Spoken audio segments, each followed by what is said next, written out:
You're really gonna leave without saying goodbye? Para to sa ikabubuti ng lahat. Joyce, pinag-usapan na natin to eh. I thought we solved this. This is your dream. Ikaw ka lang susuko. Ano ba? Tama na! Ayoko na! Dapat hindi ko tatanggapin yung tulong ng daddy mo, pero ikaw pilit ka ng pilit sa akin. Tingnan mo ako ngayon!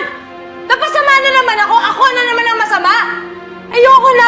Pagod na ako. Hayaan mo na akong umalis. Eh, paano naman ako? Paano tayo? Pati ba ako iiwan mo? Lawrence. Bakit ano? Ha? Dahil gusto mo pa rin si Noel, no? Ano ba nagustuhan mo sa kanya, ha? Yung pagiging bargas niya? Pagiging maangas niya? Kaya ko naman gawin yun, ha? Lahat na nga ginagawa ko para magustuhan mo ako. Ano ba bang kulang sa akin, ha? Sabihin mo! Ano bang kulang sa...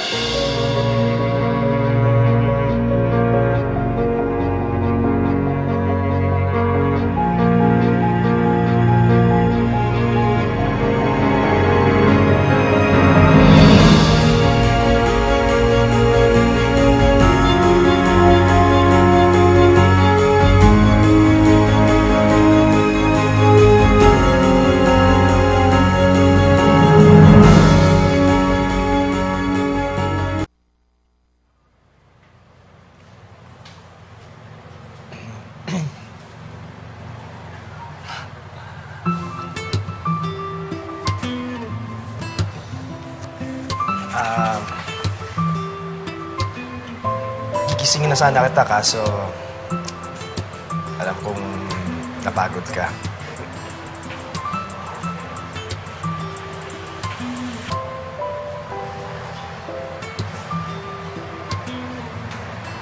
Huwag mo akong tignan ng ganyan. Ano ka ba? Huwag mo akong titignan ng ganyan. Sabi ko na nga ba eh, alam ko yung tingin na ganyan eh.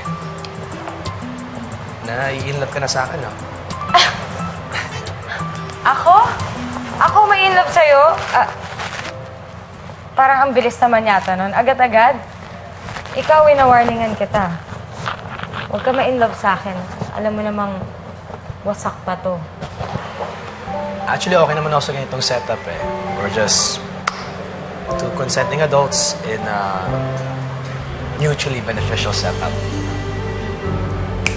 Alam mo, let's do this. Gawa tayo ng kontrata. No hassle, no drama. No falling in love. Magandang amendment yan.